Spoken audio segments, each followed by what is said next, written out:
Hi, നമുക്കിന്ന് കുറച്ച് മത്തിയാണ് കിട്ടിയിരിക്കുന്നത്. ഞാനത് വെട്ടി കഴുകി റെഡിയാക്കി വെച്ചിട്ടുണ്ട്. ഇനി കുറച്ച് കഴിഞ്ഞ് ഇതൊന്ന് വറുത്തെടുക്കാം. നമുക്ക് ഈ മത്തി ഒന്ന് വരഞ്ഞെടുക്കാം.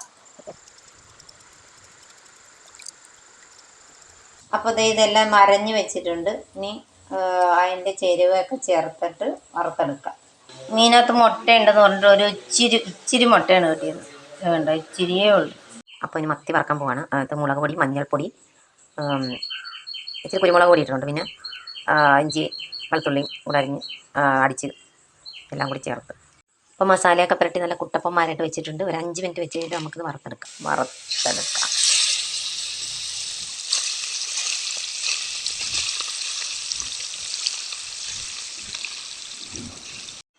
മത്തി വറുത്തത് റെഡിയായിട്ടുണ്ട്.